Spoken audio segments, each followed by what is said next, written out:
আসসালামু আলাইকুম রহমতুল্লাহি ওয়া বারাকাতুহু।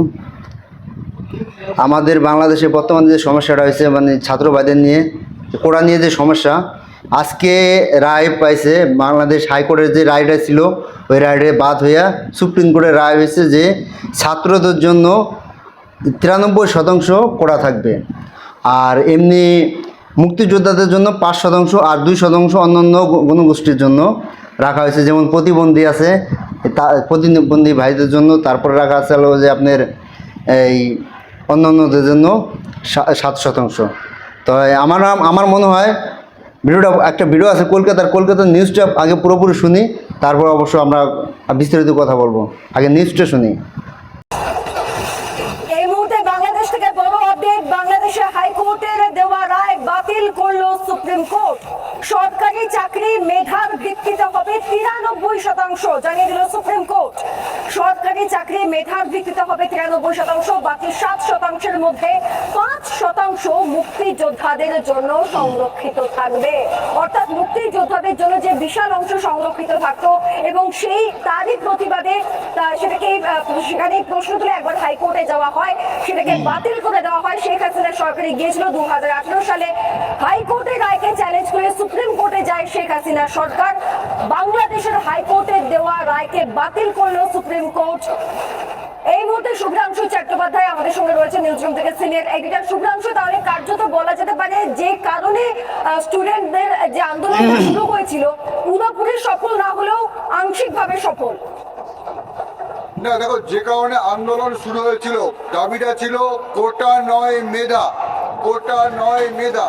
সেখানে যে 100% মেধা বা এরকম ব্যাপারটা ছিল না, কিন্তু এখানে 93%, মানে 93% মেধা।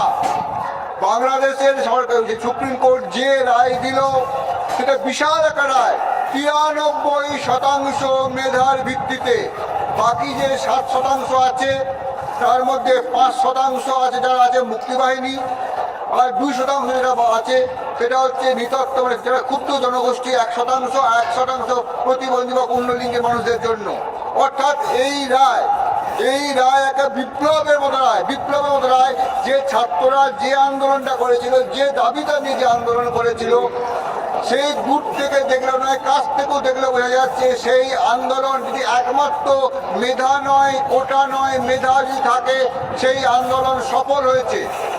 একই সঙ্গে সুপ্রিম কোর্ট যেটা বলেছে, আজকে 9 জন বেঞ্চে যে সুপ্রিম কোর্ট ছিল তার মধ্যে 7 জনই যেটা কথাটা বলছে এই হাইকোর্টের রায়কে ক্যান্সেল করে দিয়েছে, এবং একই সঙ্গে বলেছে এই যে 93% সেটা সরকার ইচ্ছে করলে আরও বাড়াতে পারে মেধার জায়গাটাতে। কিন্তু যেটা প্রশ্ন ছিল, ছাত্রদের যে আন্দোলন, ছাত্রদের যে মেধার যে যে আন্দোলন, ছাত্রদের যে লড়াই, সেই লড়াইটাই কিন্তু তলে তলে। আমরা কলকাতার নিউজটা তো দেখলাম, আসলে কলকাতার নিউজটা সবটা আসলে মিথ্যা না।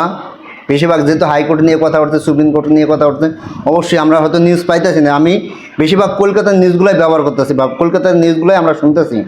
কিন্তু এক দেশের বিরুদ্ধে কিন্তু অনেক মিথ্যা কথা বা মিথ্যা জারি করতে পারে না একটা নিউজ। যতই তারা মিথ্যা কথা বলো, চাপা মানুষ যাই করুক, এতটা মিথ্যা কথা বলতে পারে না এক দেশের হাইকোর্ট বা সুপ্রিম কোর্ট নিয়ে। যে সুপ্রিম কোর্টের রায়টা যেটা হয়েছে অবশ্যই কার্যকর। এই রায়টা আমরা রায়টার উপরে বল থাকতে পারি, এবং কি আমাদের দাবি যদি এটা সফল হয়, আমরা ছাত্র ভাইদের আমরা বলবো যে আপনাদের দাবি তো অবশ্যই সম্পন্ন হয়েছে। যে জায়গায় আপনারা 45% পাইতেন, 46% পাইতেন, সেই জায়গায় আপনারা 93% পাইতেছেন। তা আশা করি সবাই যারা ছাত্র সমাজ আছেন, অবশ্যই এখন যারা আন্দোলন করতেছেন, আন্দোলন যদি আপনাদের সফল হয়ে থাকে, সুস্থ হয়ে থাকে, তো আশা করি আপনারা যার যার ঘরে চলে যাবেন, যার যার বাড়ি চলে যাবেন, কারণ আপনাদের আন্দোলন সফল হয়েছে। আর যারা মারা গেছেন তাদের জন্য দোয়া করি। যেমন অনেকে মারা গেছেন, কতজন মারা গেছে আমরা সঠিক তথ্য পাই নাই। অনেকে বলতেছে 100 জন, অনেকে বলতেছে 120 জন বা 10 জন, 10 জন ধরুন 110-20 এরকম বলতেছে। জানি না কতজন মারা গেছে, সঠিক নিউজ পাইতেছি না। তো যারাই মারা গেছে তাদের জন্য দোয়া করি, আল্লাহ যেন তাদের বেস্ট নসিব করে। আর যারা অসুস্থ আছে তাদের জন্য দোয়া করি যেন তাদের দ্রুত সুস্থ হয়ে যায়, এবং কি স্কুল কলেজ মাদ্রাসা বিভিন্ন ভার্সিটিতে জানি খুলে দেওয়া হয়, আগের মতোই স্বাভাবিক করে দেওয়া হয়। তো সবাই ভালো থাকবেন, সুস্থ থাকবেন। অবশ্যই যদি ভিডিওটা ভালো লাগে এটা শেয়ার করে দেবেন, অন্য একজনকে দেখার সুযোগ করে দেবেন। আল্লাহ হাফেজ।